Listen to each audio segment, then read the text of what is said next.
बीच में एक बिरहा प्रस्तुत करने जा रही हूँ। रुद्रा रिकॉर्डिंग सेंटर आजमगढ़ से बड़े भाई प्रदीप मदेसिया के सौजन्य से आप लोगों के बीच में एक पौराणिक कथा मेरा प्रस्तुत हो रहा है। मुझे पूर्ण विश्वास है कि मेरा यह बिरहा आप लोग जरूर पसंद करेंगे। आइए महात्मा जी।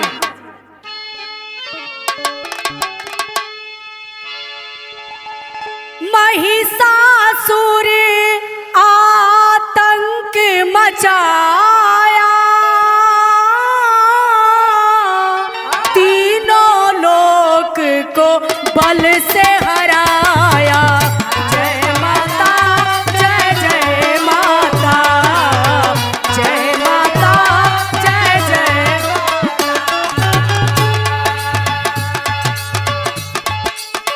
जब जब हुई धर्म की हानि, तब तब प्रकट हुई महारानी। जय माता जय जय माता, जय माता जय जय माँ। जब जब इस धरती पे पाप बढ़ा, तब तब किसी न किसी रूप में देवी देवताओं को अवतरित होना पड़ा।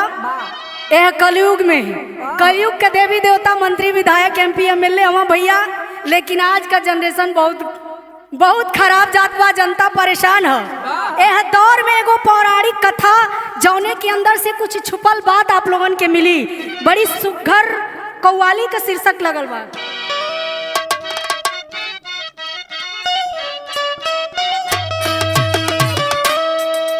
और आँख से छलकाया सू है, आँख से छलकाया सू और जा टपका शराब में। आँख से छलकाया सू और जा टपका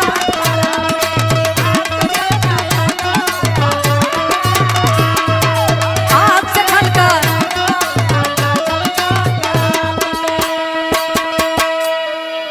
दिल में चुभा जो काटा, ओ दिल में चुभा जो काटा, वो जा निकला गुलाब में। आँख से छलकाया सू और जा टपका शराब में। आँख से छलकाया सू और जा टपका।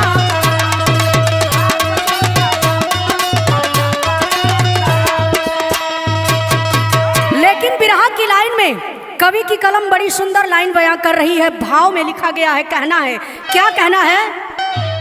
अरे पाप से रोती धरती, पाप से रोती धरती, कुछ दुष्टों के व्यवहार से। पाप से रोती धरती, कुछ दुष्टों के व्यवहार।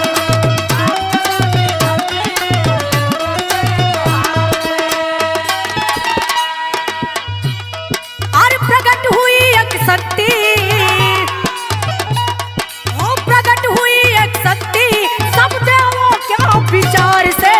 पाप से रोती धरती, कुछ दुष्टों के व्यवहार से। पाप से रोती धरती, कुछ दुष्टों के व्यवहार से।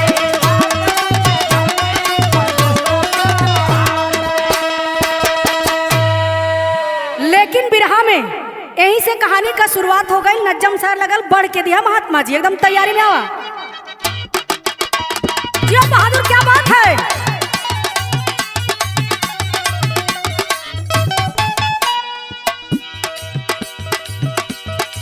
आरे धर्म के नाम पर, धर्म के नाम पर अधर्म कोई करता है। धर्म के नाम पर अधर्म कोई करता है। होनी हो के रहती वो डरे नहीं डरता है।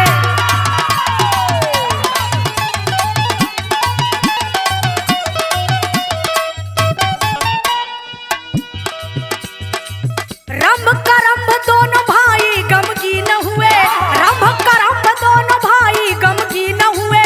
हे बलवान लेकिन पुत्र बिन भी न हुए।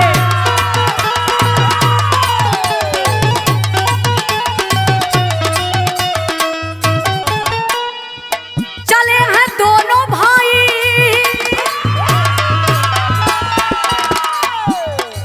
चले हैं दोनों भाई तपस्या के करने को। चले हैं दोनों भाई तपस्या के करने को। कहूंगा भगवान से अपनी समस्या हरने को।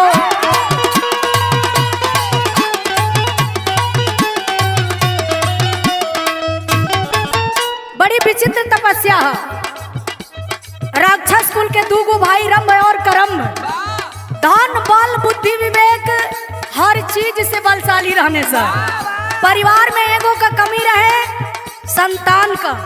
बड़का भैया का बियाह भइल बा, संतान की प्राप्ति के लिए दोनों भाई घर छोड़ करके निकल पड़े। तपस्या करूंगा, भगवान को जीतूंगा और अपनी मनसा पूरी करवाऊंगा। ऐसी लालसा ले रंभ और करम्भ दोनों भाई निकले और तपस्या करने चल देते हैं। बड़ा विचित्र तपस्या है भैया, सबकर पूजा कैले का विधि बा, लेकिन ये दोनों भाई का विधि बड़ी अनहोनी वाली बा। कौना ढंग से तपस्या करे चलत हुवन सा कहना है उसी लाइन में। क्या कहना है? चढ़ा है पेड़ पर तब पानी में एक आया है, चढ़ा है पेड़ पर तब पानी में एक आया है, दोनों की भक्ति से इंद्रासन डगमगाया है।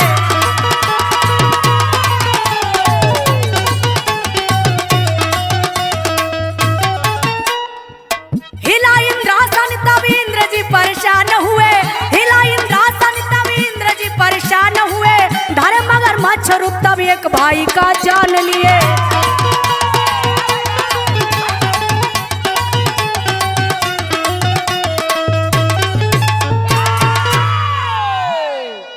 बड़ी विचित्र तपस्या होत बा। एगो भाई पेड़े पर चढ़ गईल आ एगो भैया पानी में हिल गए आ दोनों भाई भक्ति में लीन हुआ सब तपस्या कर रहे हैं। अग्नि देवता की घोर उपासना करना चालू कर दिए। इतना घोर तपस्या करने लगे कि दोनों की तपस्या से इंद्रासन डगमगाने लगता है। देखा ये कुर्सी छिनैला के डर सतावे लगा, गड़बड़ बात होके लगल। इंद्र भगवान देखत हुए कि इंद्रासन डगमगा था, और जब इंद्रासन डगमगाए लगल तो ध्यान मग्न हो गए। ध्यान लगा करके देख रहे हैं कि आखिरकार ये अनहोनी कहाँ हो रही है। जब देखलन तो देख रहे हैं कि रंभ करम्भ दोनों राक्षस बड़ी विचित्र तपस्या कर रहे हैं। अगर अग्नि देवता प्रगटा जाइए तो कुछ गड़बड़ हो जाए। ऐसे पहले इंद्र देवता कुछ कई चाहत हम कुछ करे बदे तुरंते मगरमच्छ का रूप धैले हलन और मगरमच्छ का रूप धर के जल के अंदर प्रवेश कर गए और जा करके बड़े भाई करम्भ की हत्या कर देते हैं। करम्भ मराए गए, पूरा जल लहू लुहान हो गया। यह देख करके रंभ की तपस्या टूट गई और जब रंभ की तपस्या टूटी अपने भाई को मरा हुआ जल में पाता है तो बौखला गया, बर्दाश्त नहीं कर पाता है। देखे बात आगे बढ़े लगल। रंभ कुछ कईल चाहत बा, का करत है बाबू? आवा गीत हम बढ़ के दिया।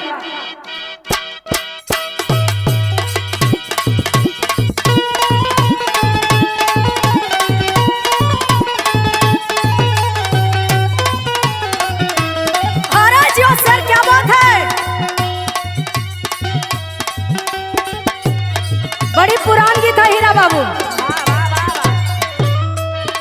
आज का दौर बा, ए दौर के विज्ञान का दौर लोग कहत हवा। आए है दौर में कभी भी कुछ पॉसिबल बा, हो सकेला। तो एगो समय पुरान समय रहे जब मुर्गा बेचारा कुल छानी छप्पर पेड़ पर बोलत रहे सब लोग समझ जास की भोरहरी हो गए। ए दौर का मुर्गा कहीं बोल देता। कैसे बोला था बाबू? कहना है मुर्गा मोबाइल बा चोली में बोला था,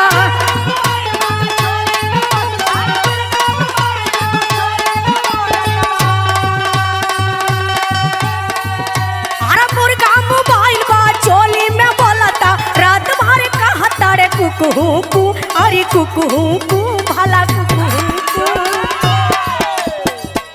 ओ दहना खाइबे रे मुर्गावा कुकू कुकू कि दाना खाइबे।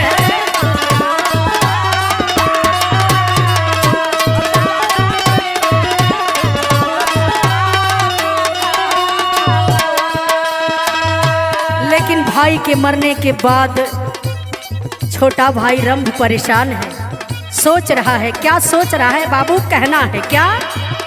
अरे रंभ परेशान बा देख के हैरान बा,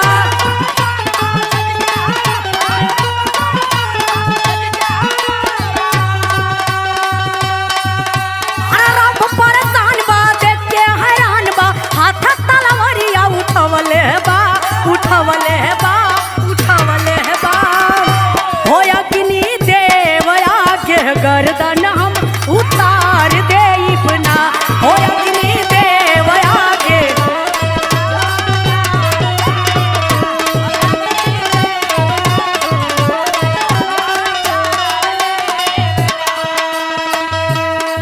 परेशान हो गया। मेरा भाई निर्दोष था, मेरे बेकसूर भाई की हत्या कर दी गई है। मेरा भाई बस एक पुत्र की लालसा लिए भगवान की उपासना कर रहा था और मेरे भाई के साथ इतना बड़ा धोखा। लेकिन मरे हुए अपने भाई की अंतिम इच्छा मैं पूर्ण करूंगा। भाई की इच्छा पूर्ण करने के लिए रंभ दोबारा अग्निदेव की उपासना में लीन हो गया और उपासना करने लगता है। बड़ी विचित्र उपासना बा भैया। अग्नि देवता प्रकट नहीं हो रहे हैं। जब प्रकट नहीं हुए तो रंभ सोच लिया कि लगता है कि देवता मेरे खून के प्यासे हैं, मैं अपनी भी बलि चढ़ा दूंगा। करता क्या है बाबू, मनवा मलिन रंभ लिया तलवरिया, बरसत बा झरी झरी नजरिया हो।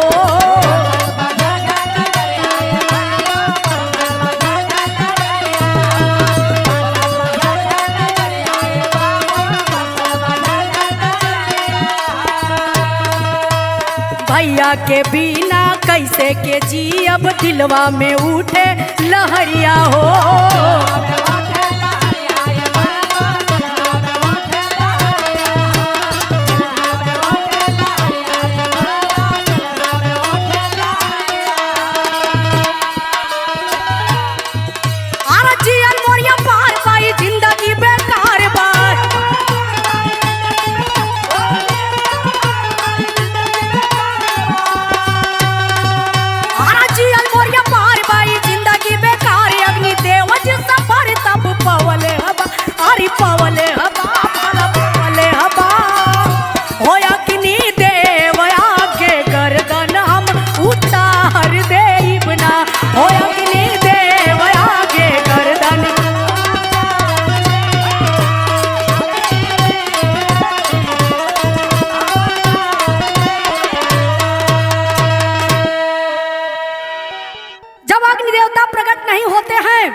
करम्भ सोच लिया कि मैं अपना गर्दन अग्नि देवता के भेंट में चढ़ा दूंगा।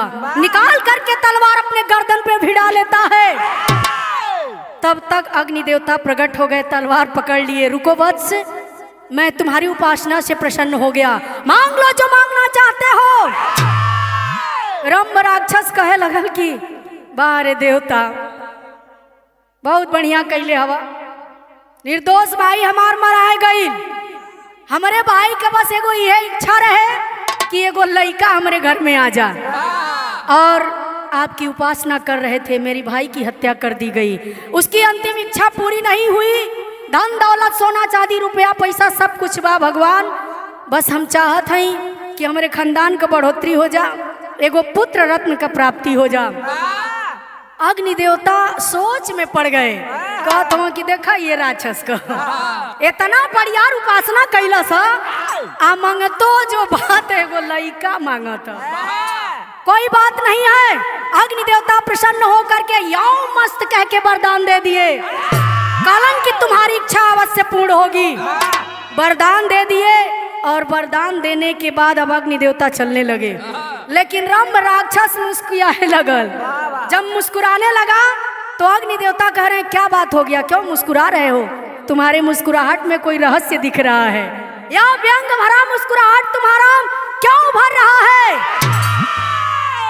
रंभ राक्षस कहत का करी साहेब, सोचे पड़ेला, ए लिए सोचली कि आप के उपासना कैले में भाई मरा गई, तो आपका दिहल वरदानवा सही बा कि गलत बा? यही से हम मुस्कियात रहनी, झूठा ही न कह के चल जाए। अग्नि देवता कहने लगे विचलित मत हो, देवी देवताओं का दिया हुआ वरदान कभी विफल नहीं गया है, तो मैंने वरदान दे दिया है तुम्हें, और तुम्हें पुत्र रत्न की प्राप्ति होगी। कहलस कि ठीक है साहेब, लेकिन जहाँ ले रहुआ वरदान दे देली वहाँ ले ठीक बा, सस्पेंशन यहाँ से बा कि रहुआ वरदान दे देली वो ठीक है, लेकिन हमार तभी हवे ना भयल। आही दादा, अब तो अग्नि देवता घबराए लगल, टंगरी उंगरी हिले लगल, कहला कि अरे साला तो फंसा दिया, लगा था कि सरवा अब बेइज्जती करी, बियाहो न करी। कहलन ठीक है बेटा कोई बात नहीं, तुमने मुझे फंसा दिया है, लेकिन मैंने कह दिया कि देवताओं का दिया हुआ वरदान विफल नहीं जाएगा, तो नहीं जाएगा। अब तुम विवाह करो या ना करो, लइका होई तुहे। गजब बात हो गया। प्रधान को एकदम स्पष्टीकरण करवाया और जब स्पष्टीकरण हो गया तो रंभ राक्षस चलने लगा। बड़ी पुरान गीत है बाबू, आओ तो एकदम तैयारी में। क्या बात है, अरे शेर हवा।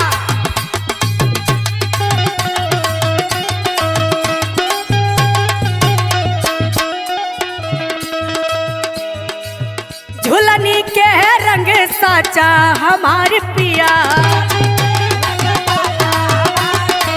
झुलनी के रंग साचा, झुलनी के रंग साचा। कौन सोनरवा रे गढ़ला झुलनिया, कौन सोनरवा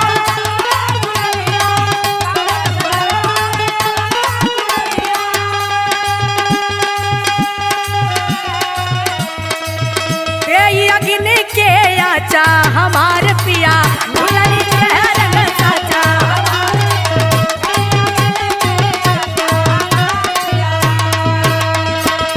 लेकिन रंभ चले लगल, कैसे चले लगल बाबू कहना है। चला रंभ पाके परे दनवा मगने मने, चला रंभ पाके परे दनवा मगने मने।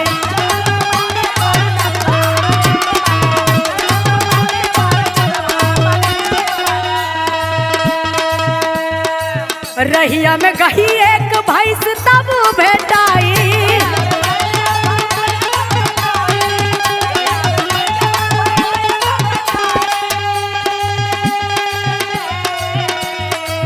सोचा कि ले यही पे आज पाई, सोचा कि ले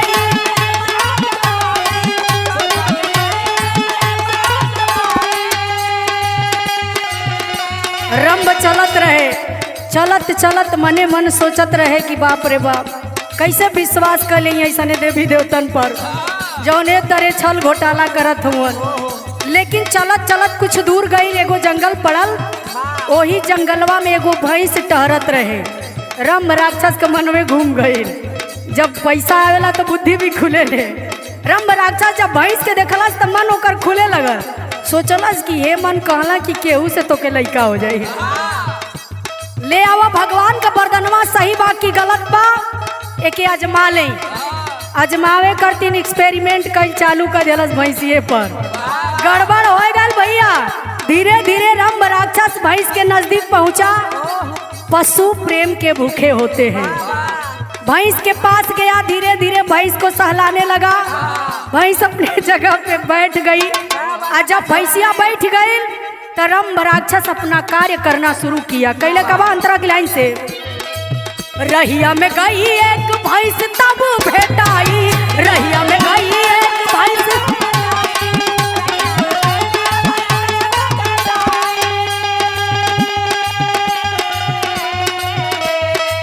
सोचा कि ले यही पे आजमाई, सोचा कि ले यही पे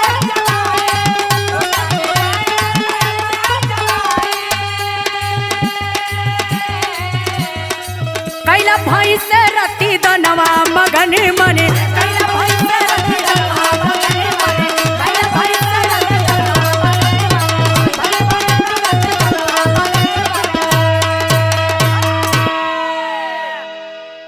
रंभ राक्षस उसी भैंस के साथ उस जंगल में रत क्रिया किया। और जब रत क्रिया कर लिया तो सोचा कि इसी भैंस से मुझे पुत्र रत्न की प्राप्ति होगी। अब वो भैंसिया के बेचारा अपन परिवार मान लेहलस, लेके चले लगल। आज जब चलत चलत कुछ दूर गई तो फिर गड़बड़ न होखे लगल, बिरहा मोड़ लेहलस। बड़ी पुरान गीत है बाबू, आवा बढ़ के दीजिए।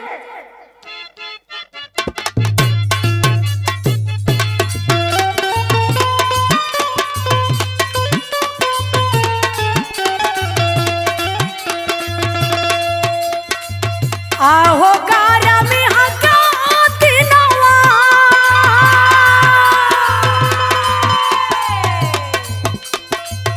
आहो गारा में हका दिनवा, आहो गारा में हके, आहो गारा में हका दिनवा।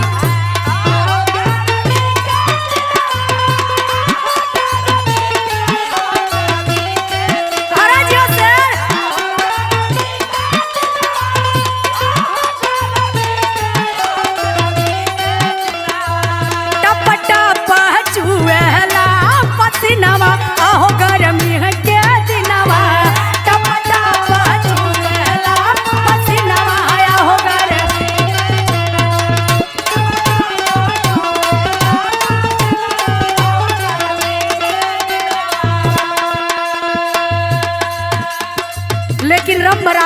सोचा था का होत बा बाबू कहना है बीच रे जंगलवा में दाना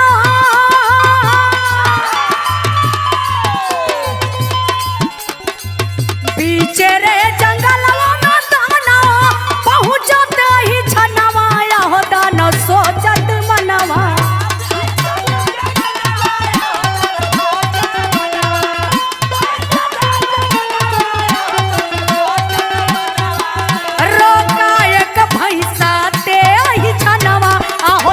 सोचत मनवा रोका एक भैसा दे ही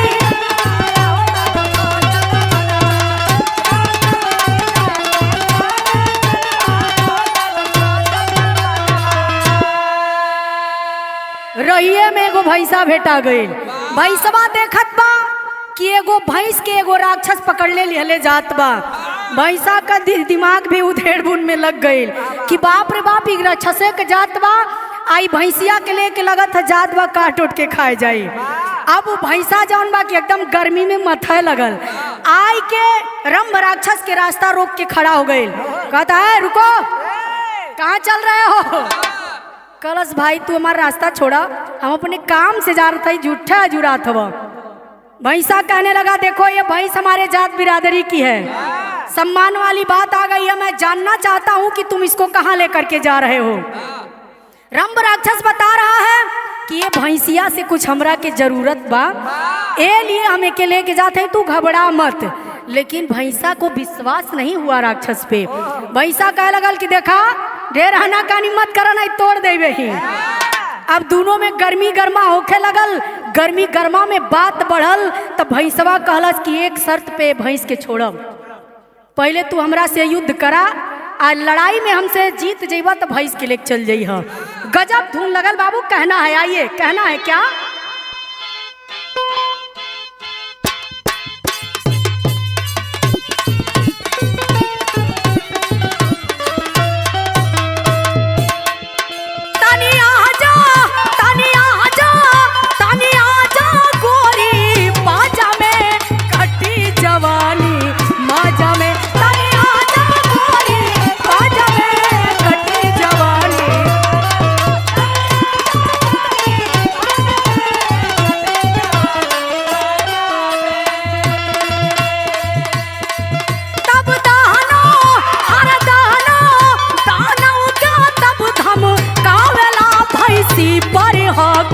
जमावेला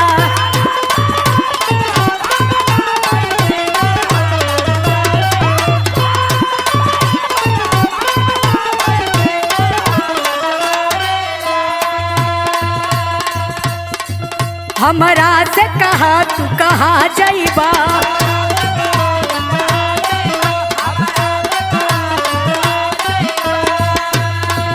हमरा से लड़ा तू तबे पैबा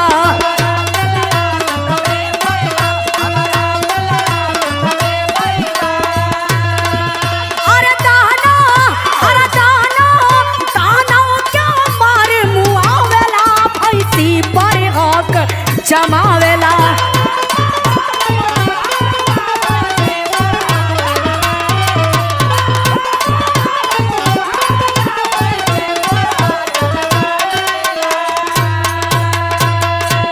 उसी जंगल के बीच में रंभ राक्षस और भैंसा से युद्ध चालू हो गया। जंगल के दरमियान दोनों के बीच में मल्ल युद्ध चालू है। रगड़ रगड़ के भैंसवा रंभ राक्षस के बाबू एकदम पस्त कह देहलस। उसी जंगल में रंभ राक्षस को लड़ाई के मैदान में मार गिराता है। रंभ राक्षस की मौत हो गई। लेकिन रंभ के मरने के बाद जौन भैंसिया रहे बेचारी मने मन सोचत बा किया जो राक्षस था मेरा धर्म का पति बन गया। आज मुझे अपना स्त्री धर्म निभाना होगा। अपने स्त्री धर्म को निभाने के लिए वह भैंस जो है उस जंगल के बीच में जा करके लकड़ियां इकट्ठा करती है और लकड़ियां इकट्ठा करके चिता सजा देती है। रंभ राक्षस का चिता सज के तैयार हुआ। करुण वेदना कर वह भैंस रोने लगती है और रो करके सोच रही है कि जब मेरा धर्म का पति ही नहीं रहा तो मेरा जीना बेकार है। वह भैंस भी अपने शरीर का उसी अग्नि में त्याग कर देती है और रंभ राक्षस और भैंस उसी अग्नि में जल करके राख हो गए। देवी देवताओं का दिया हुआ वरदान एक बार सस्पेंशन में खड़ा हुआ कि आखिरकार लड़का अब मिली कहाँ से। लेकिन यही देखें टेरी का भाव लगा। कहना है, क्या कहना है बाबू?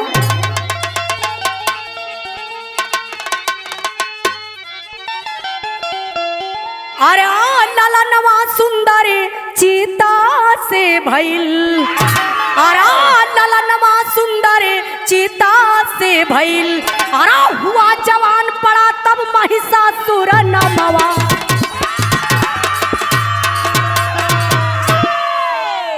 रंभ राक्षस और भैंसिया के जवन जल के रखिया तैयार भइल रहे, ओही रखिया में एगो लइका बहुत सुंदर खेलत दिखाई पड़त बा। विचित्र बार देवी देवतन का ये अनहोनी बाबू। होने क्या लगता है, वह बालक उसी जंगल में पल करके बड़ा हुआ और जब जवान हुआ तो उस बालक का नाम महिषासुर पड़ता है।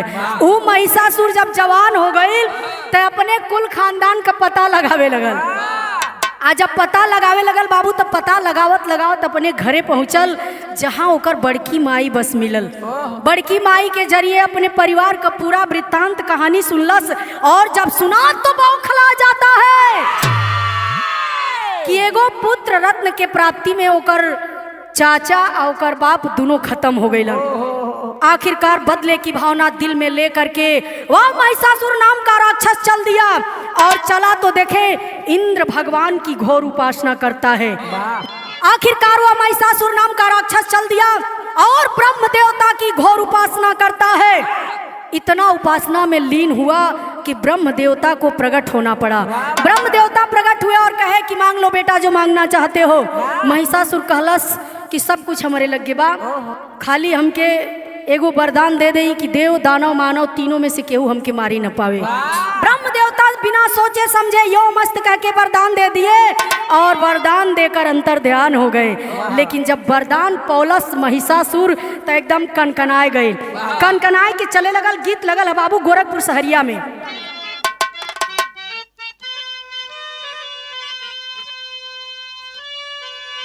क्या बात है, क्या बात है। अरे गोरखपुर सहारिया हमें अरबी कला चरखवा देवर मोरा जोगी हो भइले। कला चरखवा देवर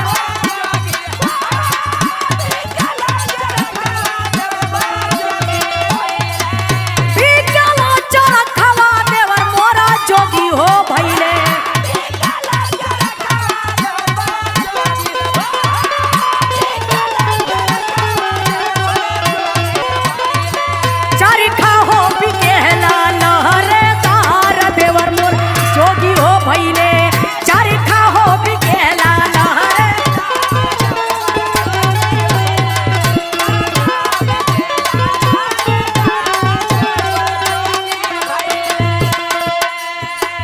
महिषासुर तैयारी बनाया, बदले की भावना में तड़पता यह महिषासुर नाम का राक्षस चारों तरफ आतंक मचाने लगा। देवी देवताओं में हलाहल मचा दिया है। सारे देवता परेशान, इंद्रासन पे आक्रमण कर रहा है। कैसे बाबू? कहना है, महिषासुर इंद्रासन ऊपर,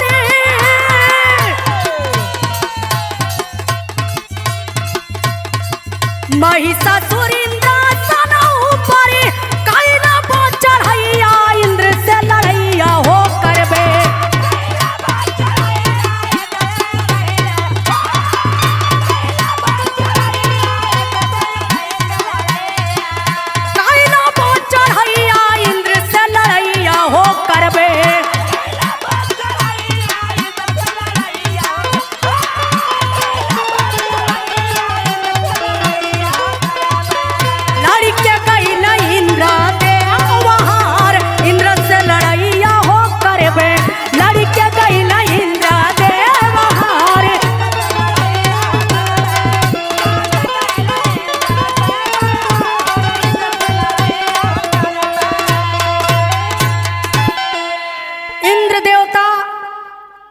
महिषासुर नाम के राक्षस से घोर युद्ध होता है। इस लड़ाई के जंग मैदान में इंद्र देवता परास्त हुए। अपना जान बचा करके भाग खड़े होते हैं। भागे तो पहुंच लेते हैं ब्रह्मा विष्णु महेश के पास। ब्रह्मा विष्णु महेश के पास पहुंचकर हाथ जोड़ के गुहार लगावत हुवन कि हे प्रभु, सब देवी देवतन का मान आज रउआ हाथ में है। महिषासुर नाम का राक्षस बहुत आतंक मचाया है। देखे ब्रह्मा विष्णु महेश तीनों लोग तैयारी बनाए के रण मैदान में आवत हुवन। पापट का लाइन लगल बाबू, आवत अब।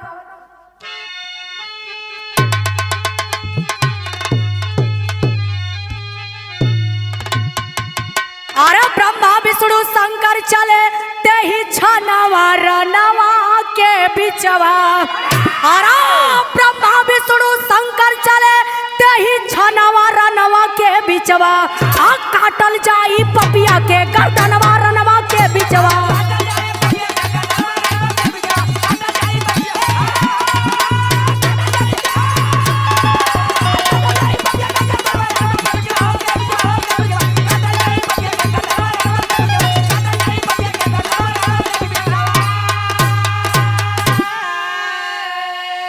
अरे ब्रह्मा कहे कि दिहले बाड़ी, अरे करा के बलिदान हो। आ देव दानव मानव तीनों अरे मार न पई है जान हो। अरे तब भागे तीनों देवता ले अरे परनवा रनवा के बिचवा। आ काटल जाई पपिया के गर्दनवा रनवा के बिचवा।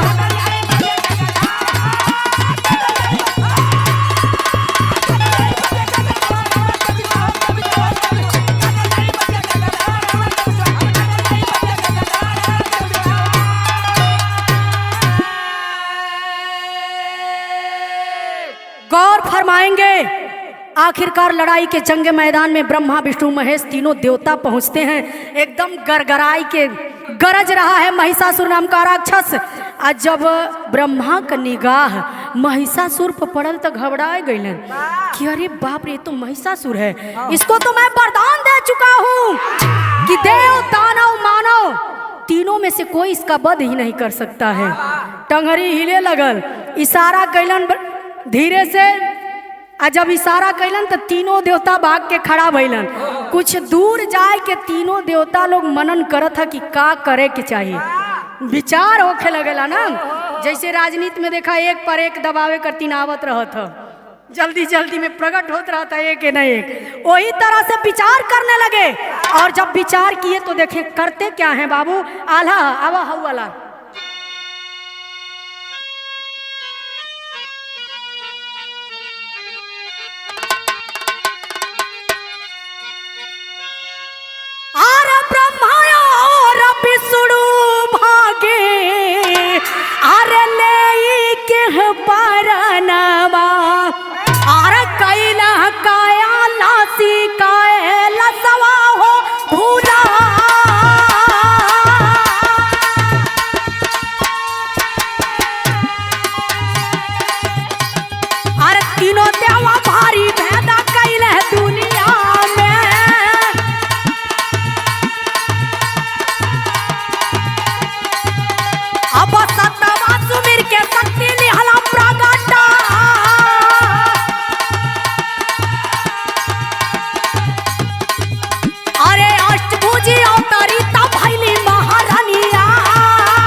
रसूल केहू भाला दे थमा।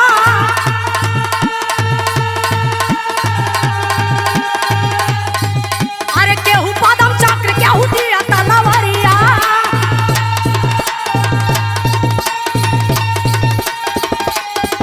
अरे केहू पदम चक्र केहू दिया तलवारिया।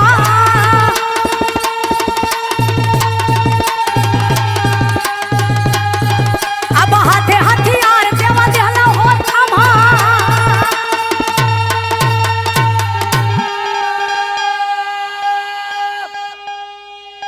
ब्रह्मा विष्णु महेश तीनों देवता लोग मिलकर मनन किए कि जब देव दानव मानव, न मनुष्य मार सकता है, न देवता मार सकते हैं, न राक्षस मार सकता है, तीनों में से कोई नहीं वध कर सकता है इसका, तो इसे मारने के लिए एक अद्भुत शक्ति आनी चाहिए। एक अद्भुत शक्ति को लाने के लिए ब्रह्मा विष्णु महेश तीनों देवता लोग अपने तेज का टकराव करते हैं। तीनों के तेज के टकराव से एक शक्ति की उत्पत्ति होती है जो 8 भुजाओं वाली होती है। 8 गो हाथ बा भैया, ऐसा विचित्र मूर्ति देख के केहू घबरा जाए। सारे देवता लोग मिलकर इस शक्ति का आह्वान करते हैं, वंदन करते हैं, पूजन करते हैं और कहते हैं कि हे देवी, सभी देवताओं का सम्मान आपके हाथ में है। महिषासुर नाम का राक्षस आतंक मचाया है, इस आतंक का नाश करने के लिए हम लोगों ने आपको बुलाया है। सारे देवता लोग मिलकर के अस्त्र और शस्त्र प्रदान करते हैं। 8 भुजाओं में जब अस्त्र शस्त्र सुशोभित होने लगा तो अष्टभुजाओं में अस्त्र शस्त्र धारण करके चल देती है रण मैदान में। हुआ क्या बाबू, रणजंगे मैदान में खड़ी कलाइन हो।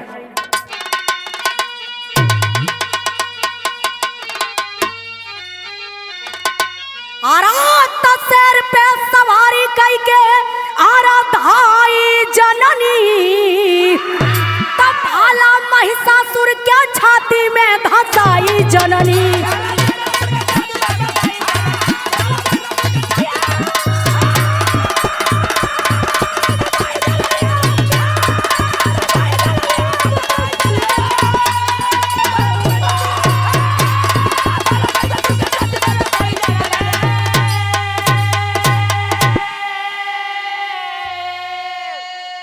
छतिया पर तान के चलाई त्रिशूल हो, आपका हत्ता पुराण निकलल, अरे वही में से फूल हो। अरे ताऊ है फूल ब्रह्मा को अरे थमाई जननी, तब भाला महिषासुर क्या छाती में धसाई जननी।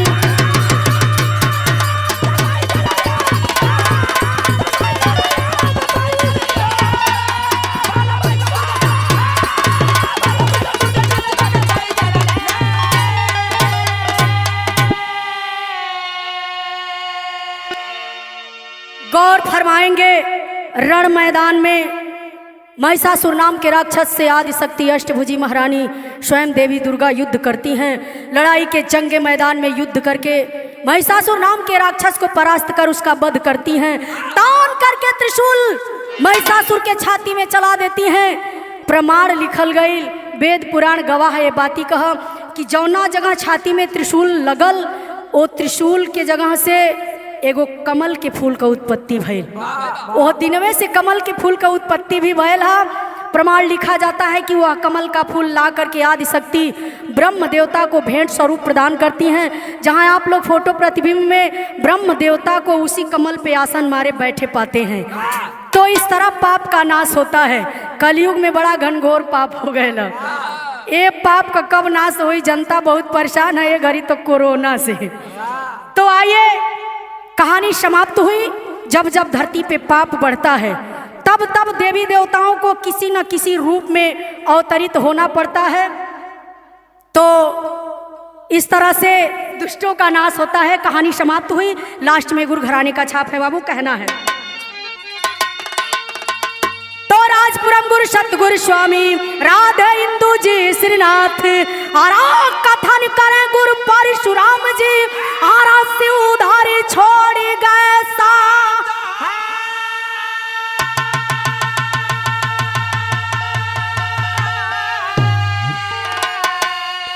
आरे राम ललनवा सुंदर चीता से होई, आरा ललनवा सुंदर चीता से होई, आरा सुनीता शिवंज सतगुरु के बाघा